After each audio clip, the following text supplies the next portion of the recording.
saber? Isso que eu tô pensando é uma viagem. Eu vou focar em uma área só e vou avançar só nessa área. E foda-se o resto. Quando eu chegar lá, eu penso no resto. E eu foquei só na área de carreira.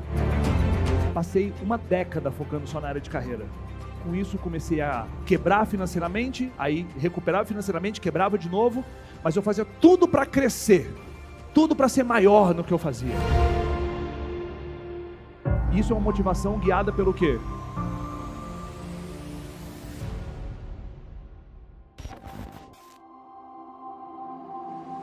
Desde muito pequeno, eu começava a me questionar por que tinham pessoas que tinham vidas de um jeito e outras pessoas tinham vidas do outro. Eu tinha 11, 12 anos.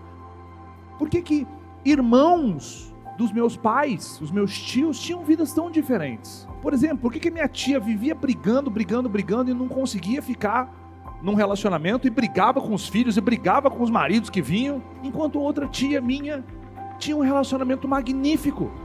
Por quê?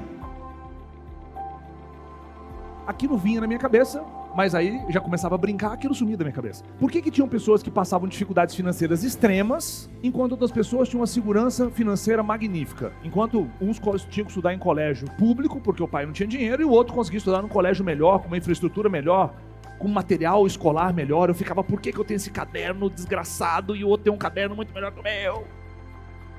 De onde vinha isso? Por que algumas pessoas experimentavam coisas tão diferentes da vida? Algumas pessoas tinham tanta felicidade, outras pessoas viviam experimentando tristeza, depressão. O que gera isso?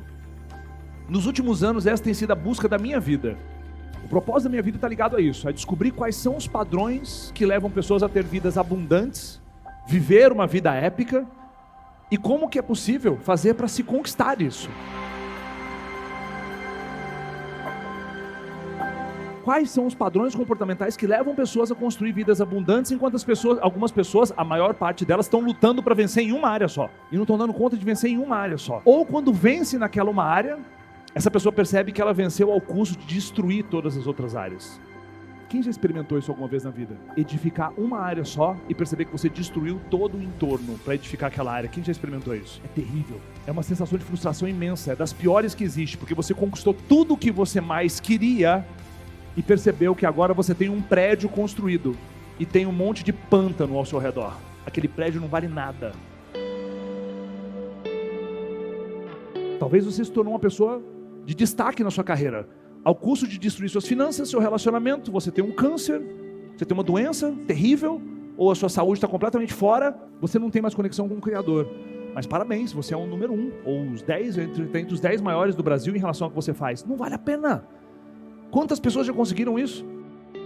Ou talvez você se dedicou completamente a uma única área da sua vida, e essa área foi família, relacionamento, família. Você virou para cuidar dos filhos, e você cuida dos filhos, e no curto prazo você jura que é a melhor opção, e aí você molda toda a sua vida para cuidar dos filhos, porque agora os filhos são a coisa mais importante. Aí você coloca a família, os filhos acima de tudo, acima das suas finanças, da sua carreira, da sua conexão com algo maior. Então eu comecei a perceber isso. Qual era o padrão que existia na mente dessas pessoas, que faziam essas pessoas conquistarem êxito em uma área ou outra, e não avançar em várias áreas que são realmente importantes?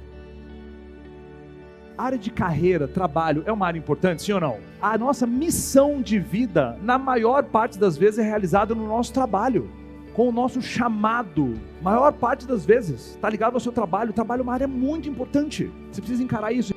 A parte de finanças, prosperidade financeira, é algo importante, sim ou não? Dinheiro. Muito dinheiro. Você ficar rico. Dinheiro para realizar tudo o que você quer. Rico. Rica. Quando eu falo isso, o que gera em você? Talvez gere em você algo do tipo assim: ah, mas eu nem preciso disso tudo. Ai, mas para quê? Dinheiro igual a problema.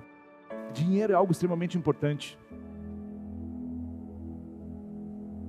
E o que aconteceu? Eu comecei a perceber o seguinte, que existiam pessoas que conseguiam ter vidas mais felizes, enquanto outras pessoas não. Algumas pessoas tinham ótimos relacionamentos e outras não. E sabe o que ficou claro? Quando eu achava, por exemplo, 3 pessoas da minha família, porque o meu campo de pesquisa era aquilo ali, eu comecei a perceber que as pessoas que tinham mais eficiência financeira, eram mais prósperos, tinham os mesmos comportamentos. Ou seja, existia um padrão. O ser humano vive repetindo padrões o tempo todo. E eu comecei a perceber isso. Caramba, existe um padrão.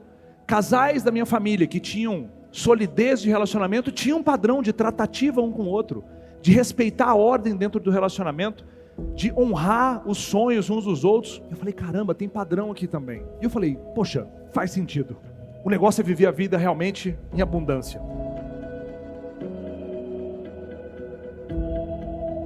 E quando eu comecei a falar sobre isso, o que as pessoas disseram para mim? Que isso era o quê? Loucura, não tem como. Todo mundo ao meu redor dizia o seguinte, peraí, mas se você for melhorar a sua parte física, você não vai conseguir enriquecer. Eu falei, mas como assim? Como que não dá? Olha o que as pessoas me falavam, me mostra alguém que é rico e tem um físico incrível. Eu não conseguia achar essas pessoas realmente. Porque hoje em dia é muito mais fácil com a internet, você acha. Mas lá na década de 90 você não conseguia achar. Eu falei, eu não conheço ninguém realmente. Aí você começa a levar isso para o campo do é impossível. Não tem como, ou você é rico, ou você é temente ao Criador, ou você é conectado a uma força maior, não tem como. Porque para enriquecer você tem que passar alguém para trás. Eu falei, meu Deus do céu, será que é assim mesmo? Só que eu ouvi isso tantas vezes, isso foi martelando a minha mente, solidificando crenças na minha mente, que eu falei, quer saber? Isso que eu estou pensando é uma viagem. Eu vou focar em uma área só e vou avançar só nessa área. E foda-se o resto. Quando eu chegar lá, eu penso no resto.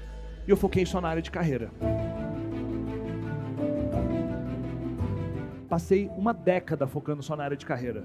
Com isso comecei a aumentar a gordura no corpo, com isso comecei a quebrar financeiramente, aí recuperava financeiramente, quebrava de novo, mas eu fazia tudo para crescer, tudo para ser maior no que eu fazia. Isso é uma motivação guiada pelo quê? 3 palavrinhas, 3 letras, guiada pelo ego. Crescer, crescer, crescer a qualquer custo, crescer, crescer, crescer. E eu comecei a perceber que eu comecei a chegar num nível que eu queria, mas eu não estava o quê? Feliz. E essa é a pior derrota que existe. Porque eu olhava ao redor, era só problema. Problema no relacionamento, problema na convivência com o Gabriel, meu filho, problema em relação a finanças, problema em relação a sentir um vazio aqui dentro. Tá errado. Aí eu comecei a ouvir a minha voz e parar de ouvir a voz das pessoas lá fora. Eu comecei a pensar, cara, e se eu realmente voltasse àquilo que eu estava pensando lá 10 anos atrás? De entender quais são os padrões e buscar alimentar um pouquinho cada área toda semana. Cuidar um pouquinho de carreira, e um pouquinho de finanças, um pouquinho de relacionamento, um pouquinho dessa parte de saúde e energia, um pouquinho de espiritualidade, mas um pouquinho só, toda semana, para sempre, como seria? E aí eu experimentei algo magnífico. Porque o que aconteceu, na minha crença era, se eu deixar de colocar toda a minha energia no meu trabalho, eu vou deixar de ter êxito. Se eu diluir a minha atenção e minha energia com outras áreas, eu vou perder potência. E aconteceu o oposto. Aconteceu o oposto. A vida começou a ficar integral, a vida começou realmente a ser mais abundante. E isso é uma jornada. Eu venho experimentando isso na minha vida de 7, 8 anos para cá, fazendo ajustes, 7, 8 anos para cá. E isso eu quero que vocês entendam. Quando vocês virem o resultado que alguém está tendo, provavelmente esse resultado não foi construído em 2 ou 3 semanas, 2 ou 3 meses, 2 ou 3 anos. E eu comecei a não mais ouvir as pessoas e comecei a focar no meu jogo.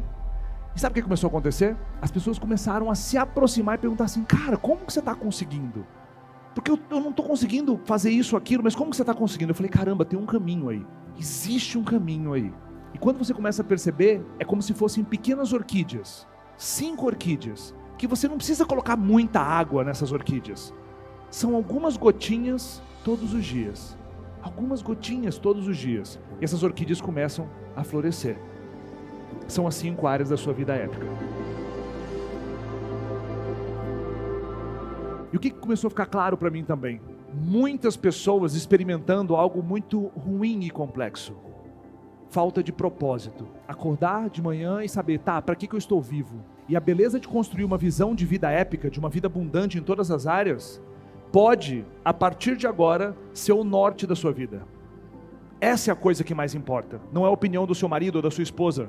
Não é a opinião dos seus pais. Não tem a ver com o ego de ter que faturar mais e mais e crescer para ser maior que as outras pessoas. A única coisa que importa é a sua visão de vida épica. Porque ela abrange 5 grandes áreas. E a resposta está lá. É a visão do que eu quero, do que eu mereço, do que eu vou criar. E essas pessoas se inspiram através disso. Vai te dar medo se você vai atingir aquilo, sim ou não? Claro que vai. Por isso eu quero que você acesse o máximo de abundância. Abundância significa, eu posso ter uma coisa e outra. Escassez tem a ver com, se eu tiver uma coisa eu não posso ter outra. Isso é um ambiente de escassez versus um ambiente de abundância. Eu posso ter uma liberdade financeira e sim, eu posso fazer trabalho voluntário. Eu posso ter liberdade financeira e sim, eu posso ter tempo para minha família. Eu posso cuidar muito bem da minha saúde e sim, eu posso ser conectado ao Criador. Se eu acredito que isso é impossível é porque eu não sei. É só isso.